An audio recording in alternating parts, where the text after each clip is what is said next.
Today, we are so glad to have the singing priest, Father Mark Baumgarten. Music makes us feel feelings, our words make us think thoughts, and songs make us feel thoughts.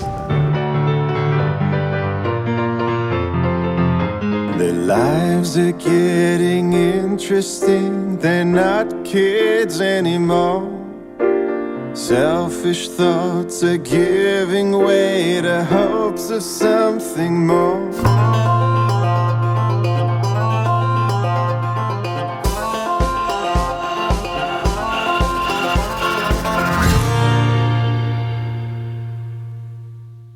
Father, we are so excited to hear about your music. Thank you for being with us. Could you please tell us more about your family background?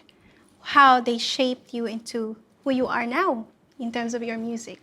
Well, I grew up here in Perth, the middle of 3 children, and we had an organ in the house, and from an early age I think I was blessed with a good ear and I could kind of figure out some simple songs, and so I never really had patience for lessons and learning scales and that kind of stuff, which I'll probably regret later on. As I got a bit older, and Mum eventually bought me a piano, which was, she probably couldn't afford it at the time, but I was very grateful. And so as I started to learn some other people's songs, I learned a few more things about how to play and what chords work well and that kind of thing. And so as in my mid-teens, I started experimenting with writing a few songs, and the first songs probably weren't all that good, but you keep on doing it and start to learn a few things. And but that was mainly it. It was mainly just a personal hobby until I was working as crew on these riverboats for Captain Cook cruises. And they would have piano players playing, and one of them left at short notice, and the skipper was desperately looking for someone. I said, I play a little bit of piano, so I played him a song. He said, you'll do, and ended up doing that for 3 years. So yeah, I was, and then I was also in a couple of cover bands for a couple of years. So yeah, it's semi-professional, I suppose you could call me, but more fell into it rather than by design. You can't do everything. No, you can't do everything.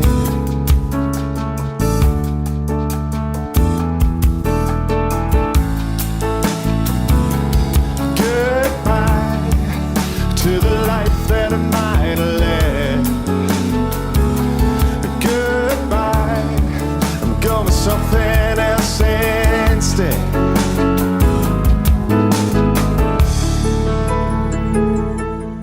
So yes, Father, as I said before, you are quite well known now. We've known a lot of things about you. You're called as the piano man or the singing priest. How did you end up becoming a priest? The discernment and all that. So I was brought up Catholic, regular mass goer and all that. In my late teens, I started drifting from it a little bit. Still believed in God, still thought Jesus was fascinating, but I guess I just had some questions I was asking about life, some searching. And so I didn't go straight to university after high school or something like that. I was kind of worked a few different jobs. I did eventually go to uni. Did some travel, had a relationship, but yeah, just wrestling with some bigger questions of life. Slowly started to make my peace with the faith a bit, slowly started to make my way back. And so by my mid-20s, I was starting to feel my age a bit, not that I was terribly old, but and more in that I didn't really have a long-term life director. I decided to take a year away from friends and family and life as usual, and to let God get at me. And so I kind of made a bit of a deal with God, which I wouldn't recommend others try to do, but that's all right, I'm going to give you this year. And so I went traveling, not so much to see sights, but just to have some space, as I say, from life as usual. And my hope was that by the end of that year, God would reveal to me what I was meant to do with my life long term. And so a number of significant things happened during that year. But towards the end of the year, I did a 30-day silent retreat called the Spiritual Exercises of St. Ignatius. I wasn't initially planning to do that, but something else I was going to do fell through, and it just kind of worked out. So I thought, all right, this seems like a good idea.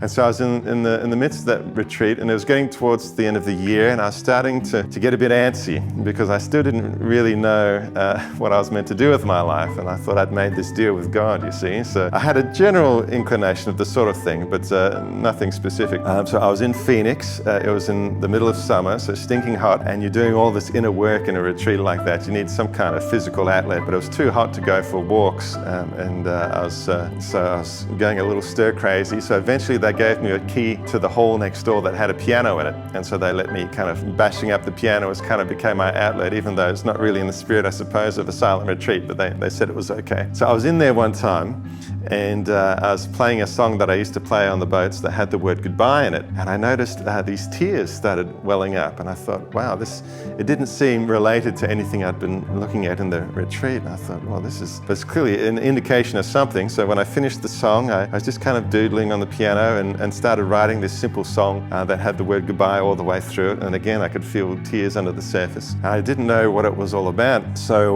when I finished, I did a quick little recording. I thought I'd take a little break, and I had some leftovers from lunch. I went to throw in the bin outside. And as I reached into the bin, opened up the lid, looking at me was this note.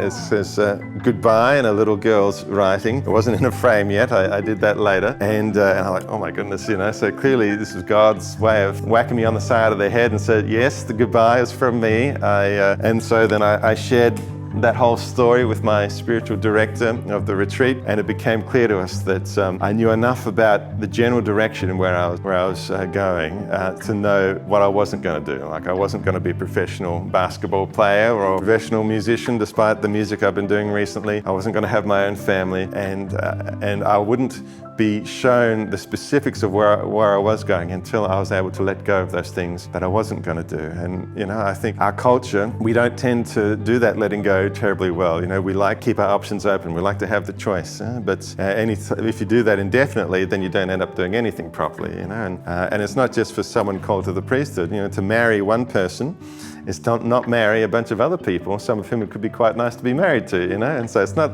about choosing between good and bad. Sometimes it's choosing between good things, but it's more trying to discern, well, what's God calling me to? Because that's ultimately where I'll get my deepest satisfaction. And so that note, and then the song that I'd written, became a real comfort for me as I started to go down the path I could see God was leading me. So that night, armed with the song, armed with the note, I kind of started saying goodbye to all these things and thinking of mistakes I'd made, people I'd hurt, and letting those go too, and lots of tears.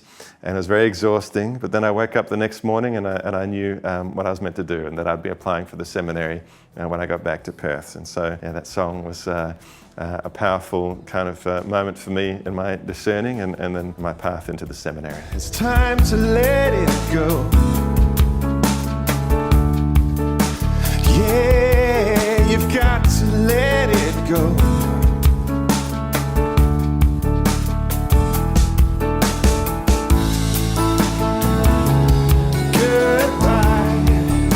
The life that I might have led.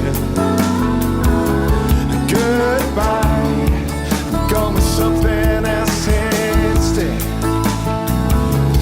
Goodbye to the life that I might have led. Goodbye, I'm going with something else instead.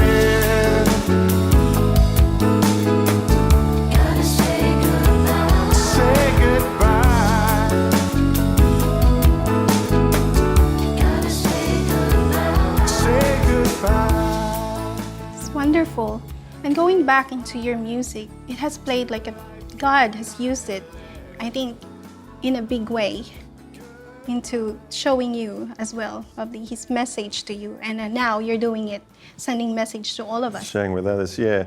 Well, I never thought I would, because once I was in seminary, the songwriting really slowed down because I didn't have that kind of existential searching that I was doing before. Obviously, I wouldn't be writing any conventional love songs like I'd done a few of those previously. Praise and worship wasn't really my thing. I didn't feel qualified to write liturgical music, so I wasn't sure what was left, what an original song might look like. There were one or two songs that came during my time in seminary, but really what got the wheels turning again was the lockdown of 2020. 20. I'd already been a priest a few years at this stage, and wasn't taking quite as much headspace to write homilies and prepare weddings and funerals and that kind of thing. So a little bit more room for some other creative outlets. And so, once we locked down, I was sending a weekly email out to my parish just to stay in touch with them. And I thought, even though I wasn't doing much on the piano at that time, I'll film myself playing one of the old songs I used to do on the boats each week, just to give them something fun to watch each week. And I think maybe that kind of got the wheels turning again. And before too long, I found myself writing a couple of new songs. And one of which we're approaching Holy Week. And I was struck by the similarities of the apostles after the crucifixion, but before Jesus had risen, how they were kind of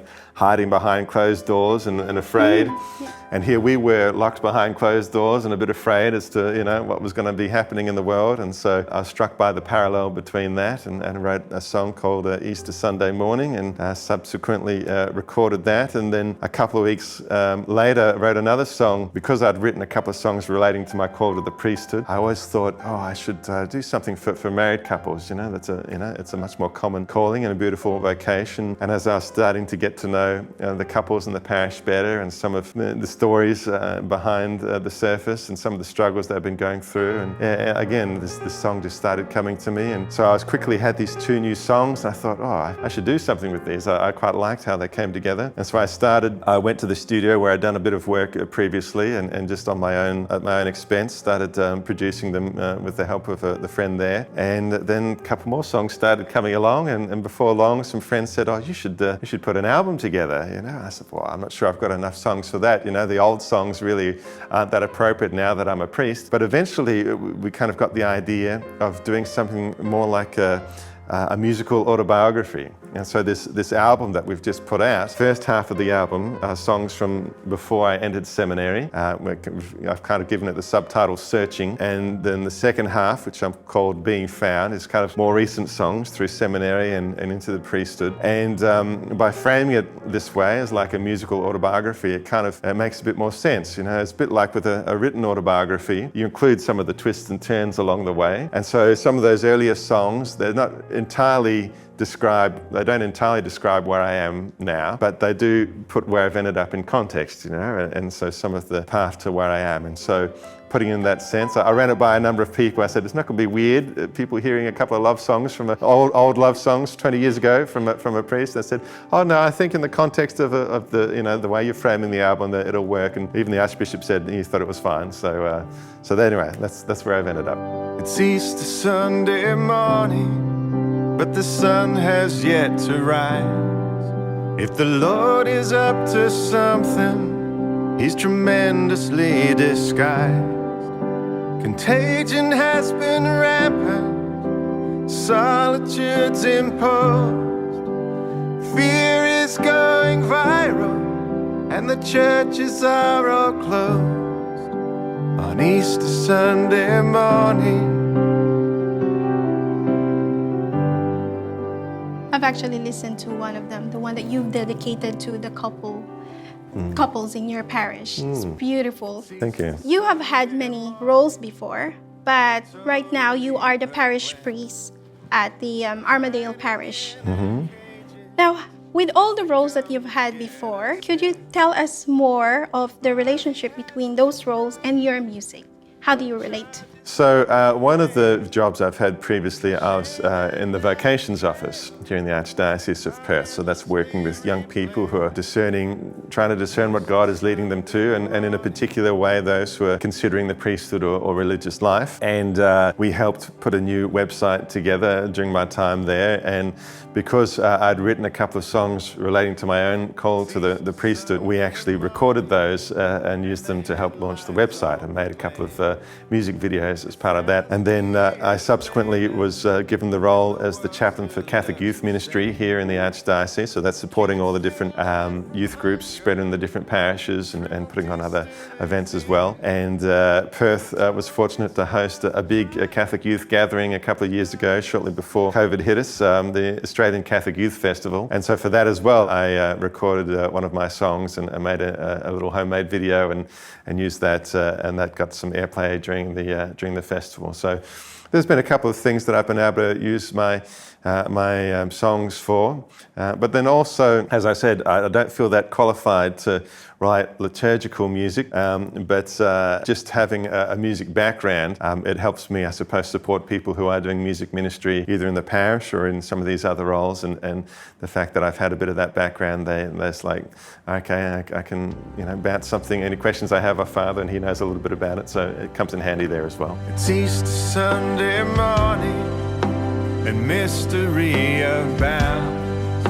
There's rumbling neath the surface, the shackles on the ground. A glimpse is all we're promised, a sign of things unseen. There's light on the horizon, the atmosphere is clean on Easter Sunday morning. That's right. That's wonderful, Father. And I'm pretty sure that these young people and all the rest of us actually can really be touched by your songs in one way or another, because they're real life experience, I think. Yeah, music is a powerful way of touching us. There's this quote, I forget who it was from, that I came across recently, and they said, music makes us feel feelings, words make us think thoughts, and songs make us feel thoughts. And so that through a well-crafted song, and I'm sure we've all had songs that have been very powerful for us and have maybe facilitated a moment with the Lord, and that they can convey very powerful things, and it's not just superficial emotions. Sometimes there can be very deep concepts or ideas that are being touched upon in the songs, and so I'm not sure how well I do it, but it's something I try to do and in my free time, and God's blessed me with some skills in this area, and so now that I've got the time and the energy to do it, I suppose it's something I'm enjoying doing in my free time.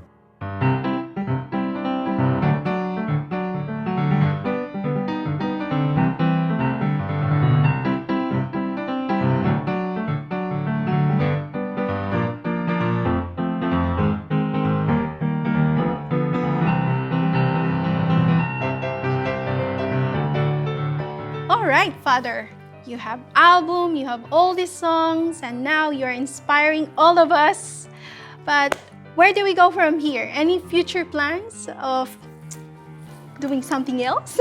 I'm sure you've heard the saying, how do you make God laugh? You tell him your plans. So I try to leave enough space in my life to let the Holy Spirit kind of guide me in terms of what he wants me to do. I never would have thought, if you'd asked me 20 years ago, I never would have thought I'd end up as a priest. And even a couple of years ago, I never would have thought I'd do this album. And so one advantage of the promise of obedience we make as a priest is that some of that stress is taken out of our hands, and it's up to my bishop what he wants me to do. I have been writing more songs, so we've just come out with this album recently, Now and Not Yet, and I've got the website at pianopriest.com where people can access the website, and it's on all the streaming services, and I've been getting some good response from that. And so we had a concert to launch the album shortly before COVID kind of hit a bit harder here in WA. So once the current drama passes somewhat, then if there's an opportunity, I might try to do a few more concerts with the band I'd put together. There's a number of the guys who helped me with the recording in the studio, so that was good fun. So I wouldn't mind doing some more of that. And yeah, if the songs keep coming, then potentially there'll be another album in a couple of years' time. Who knows? But I'm enjoying having this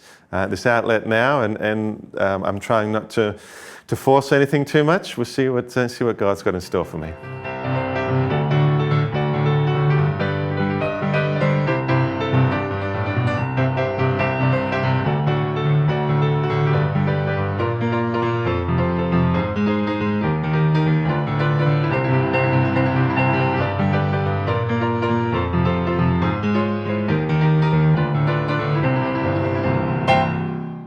Really inspired by your story, your journey, because before we had this opportunity to talk to each other, I was actually searching you up. And I've actually gone into your Facebook page as well and listened to your songs. They're really inspirational, and I believe that it is inspired by the Holy Spirit. So thank you for being with us, and thank you for sharing with us all this music journey and your faith. Their lives are getting interesting. They're not kids anymore. Selfish thoughts are giving way to hopes of something more.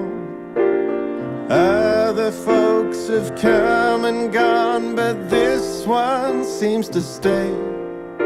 They're trying to figure out if God has set things up this way. After much discernment, they're now ready to declare, I promise to be faithful all my life.